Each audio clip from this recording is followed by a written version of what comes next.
Bonjour. Aujourd'hui, nous parlons du risque de lésions chimiques dans le secteur du traitement de surface. Nous identifions les activités qui impliquent l'utilisation de produits chimiques corrosifs et irritants et qui peuvent donc provoquer une lésion chimique en cas de projection. Les activités de traitement de surface sont des étapes de traitement chimique des métaux. Elles interviennent principalement après la réalisation de la pièce métallique souhaitée, donc du produit semi-fini. Ainsi, de nombreux secteurs d'activité ont besoin de traiter les pièces métalliques afin de pouvoir les utiliser dans leur production. C'est par exemple le cas du secteur automobile, de l'aérospatial, des éoliennes, des semi-conducteurs, de l'imprimerie ou du transport. À quoi sert le traitement de surface ? Une fois la pièce métallique produite à la forme souhaitée, il peut être nécessaire de lui donner des propriétés particulières. Cela peut être dans l'objectif de renforcer la surface, de la rendre plus lisse, plus brillante, etc.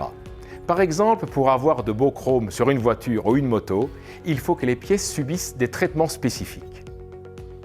Dans cette vidéo, nous détaillons les principales opérations utilisant des produits chimiques corrosifs et irritants. Cette liste n'est pas exhaustive.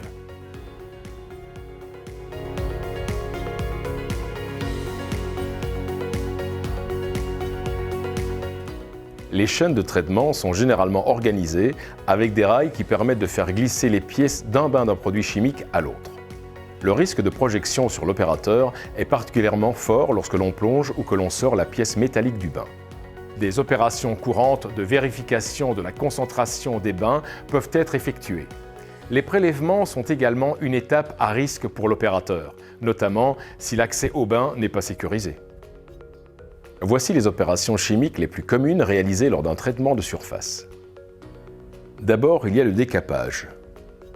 C'est un procédé chimique utilisé pour supprimer les oxydes de la surface métallique, en général avant d'éventuels autres traitements de surface. Ils sont éliminés par réaction chimique avec un agent de décapage comme l'acide chlorhydrique, l'acide sulfurique ou l'acide nitrique. Pour certains métaux résistants, on utilise l'acide fluorhydrique, notamment dans le décapage d'alliage, d'aluminium ou encore d'acier inoxydable. L'acide fluorhydrique présente un risque très spécifique. Il est corrosif mais aussi toxique et fait partie des produits les plus dangereux dans l'industrie. N'hésitez pas à regarder les autres vidéos Prévor pour vous informer sur la dangerosité de ce produit. Un autre procédé est l'électropolissage. C'est une méthode couramment utilisée pour lisser, polir et ébavurer divers métaux.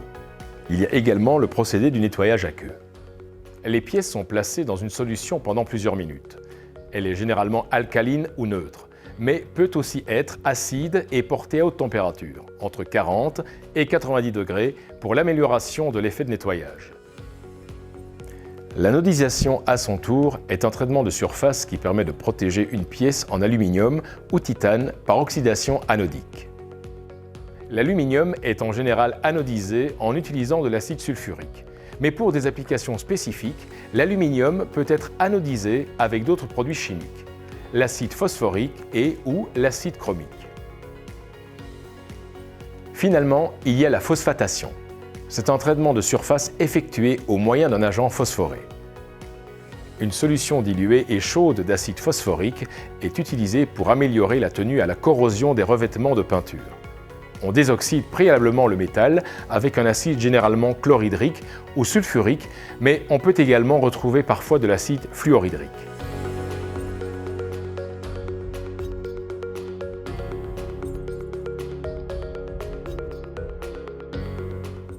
Une autre zone à risque est la zone de peinture et ou d'application de revêtements liquides qui vont venir donner de nouvelles caractéristiques au métal. Cette étape induit l'utilisation de solvants qui peuvent être irritants comme les éthers de glycol, esters ou solvants halogénés.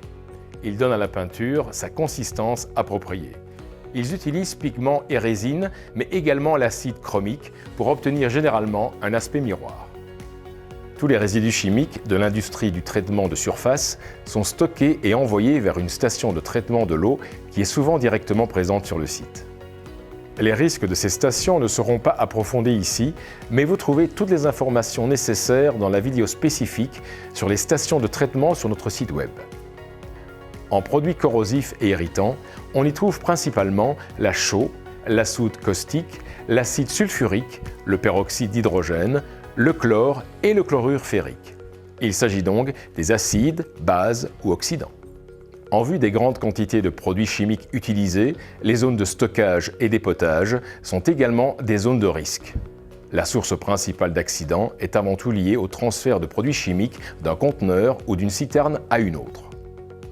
Enfin, les opérations de maintenance, qui seront réalisées principalement sur les bains de produits, peuvent entraîner des risques de contamination croisée à cause de la présence de nombreux résidus de produits chimiques.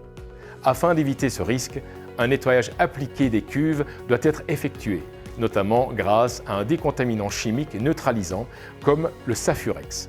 Nous vous invitons à regarder notre vidéo sur la décontamination du matériel pour avoir plus d'informations.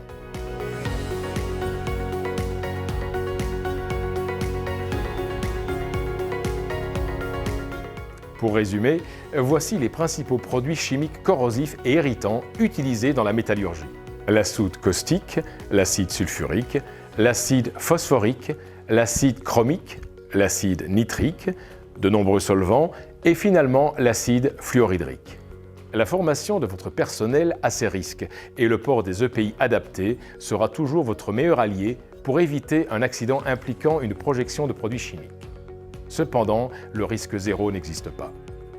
Dans le cas où un accident se produit, vous pouvez faire en sorte qu'il ne reste qu'un incident.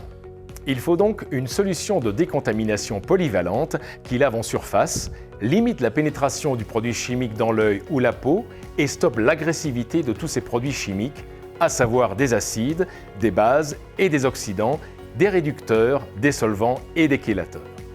En cas de projection avec l'un de ces produits corrosifs ou irritants, nous recommandons l'utilisation de la solution diphtérine.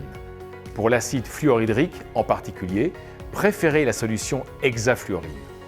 N'hésitez pas à consulter notre site internet pour avoir plus d'informations sur ces modes d'action et son fonctionnement, ou à nous contacter par courriel ou par téléphone. Notre équipe est entièrement à votre disposition. Merci à vous et bonne journée.